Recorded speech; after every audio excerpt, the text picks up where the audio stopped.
부자는 그냥 되는 게 아니구나. 생각부터 남달랐네. 안녕하십니까. 오늘도 영혼을 바쳐 일하는 남자 오영일입니다. 반갑습니다. 부자가 된 사람들의 전기를 보면 어마어마한 기질을 발휘해서 위기를 기회로 만들고 전혀 상상하지도 못했던 결과를 만들어내기도 하죠.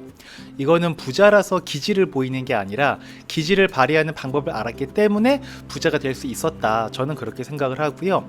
그리고 이 내용을 아는 사람과 모르는 사람은 각자의 생활에서 상황을 지배하는 능력이 큰 차이를 보이게 됩니다.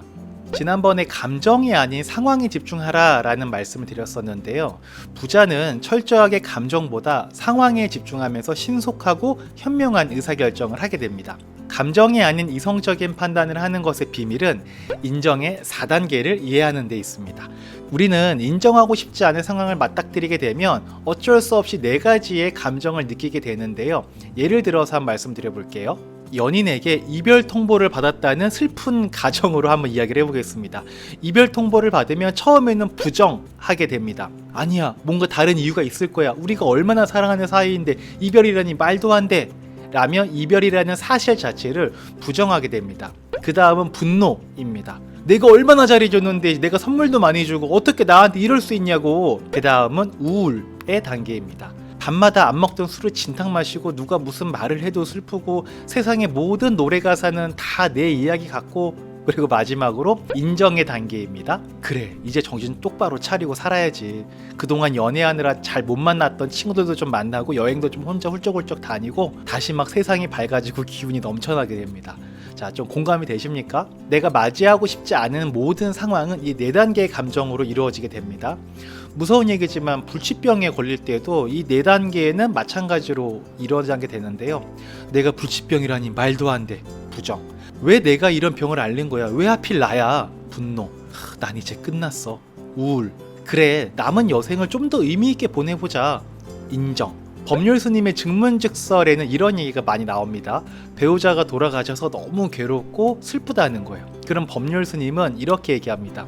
지금 이런 슬픔이 영원할까 영원 안 할까? 어차피 나중에는 슬픔이 잠잠해지겠지. 그럼 오랫동안 슬퍼하는 게 좋을까? 아니면 어느 정도 애도 기간을 갖다가 지금부터 안 슬픈 게 좋을까? 당신이 선택해요. 뭐 이런 식으로 말씀을 합니다. 법률 스님이 왜 이렇게 이야기하나 이해가 좀 되십니까? 질문자는 우울의 단계에서 스님에게 질문을 했던 거죠. 스님은 그리고 알았던 거예요. 어차피 이 상황을 인정하게 된다는 것을. 어차피 인정하게 될 거 빨리 인정하자는 거죠. 자, 다시 한번 정리하면 우리가 느끼는 4단계의 감정은 부정, 분노, 우울, 인정 이렇게 느끼게 됩니다. 우리가 살다 보면 욱할 때가 있죠. 이건 지극히 정상인 거예요. 부정적인 상황이 되면 분노하는 건 당연한 겁니다. 순서대로 가고 있는 거죠. 다만 어떤 사람들은 4단계를 거치지 않고 바로 인정의 단계로 직행을 하는 거죠. 그런 사람은 보통 화를 잘 안 내고요. 주변 사람들과 융화가 잘 되고 감정적인 실수를 하는 경우가 굉장히 적습니다. 그리고 우리는 매사에 감정적인 사람보다 이성적으로 대처하는 사람과 지내는 걸 좋아하게 되죠. 그래서 우리는 인정의 단계로 바로 가는 사람과 관계하는 걸 좋아하게 되고요. 그런 사람들은 좋은 관계 속에서 기회를 얻게 되기도 합니다. 제가 영상 초반에 부자 된 사람들은 기질을 발휘하여 위기의 순간을 기회로 만든다 라는 말씀 드렸었잖아요. 기질을 발휘하려면 분노에 휩싸여서 흥분해 있을 때보다 이성적으로 판단할 때 기질을 발휘하게 될 확률이 굉장히 높습니다. 부정적인 불편한 상황 속에서 이성적으로 행동하려면 그 상황을 부정하고 분노할 게 아니라 재빠르게 인정하고 수용하는 능력이 필요해요. 그리고 이 능력은 하루아침에 생기진 않지만 계속해서 이런 생각을 하면 예전에는 당황하거나 화를 내던 그런 순간들도 어느 순간 나도 모르게 인정하고 평온하게 대처하고 있는 내 모습을 발견하게 됩니다. 저는 성격도 급하고 감정 조절이 잘 안 되는 사람이었어요. 물론 지금도 굉장히 부족한데, 근데 부자분들을 만나서 이야기하다 보니까 부자는 그냥 되는 게 아니구나. 생각부터 남달랐네. 라는 걸 느끼고 나름 노력을 했습니다. 그랬더니 저도 가끔은 기질을 발휘할 때가 있더라고요.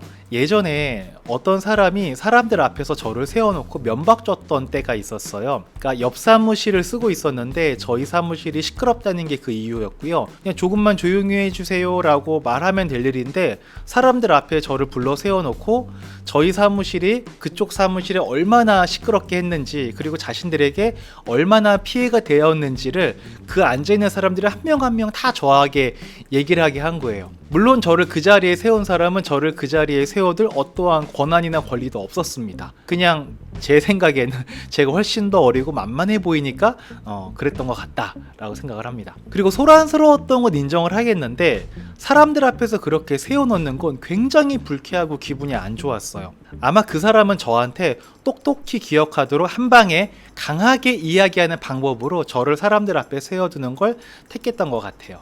근데 처음에 저는 저를 불렀을 때 인사시켜 주려고 하는 줄 알았어요. 근데 얘기를 듣다 보니까 그게 아닌 거예요. 그러면서 설마 지금 나를 매기는 건가?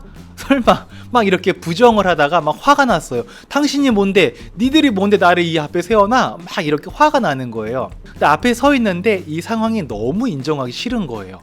시끄러웠던 건 그래 인정할 수 있겠어요. 근데 저도 다 큰 어른이고 한 회사의 대표인데 이렇게 자기네 사람들 앞에 세워놨다는 게 도저히 용납이 안 되더라고요. 그때 재빠르게 인정하자 라는 생각을 했어요. 그리고 나서 인정을 딱 한 다음에 그럼 이제 어떻게 하지?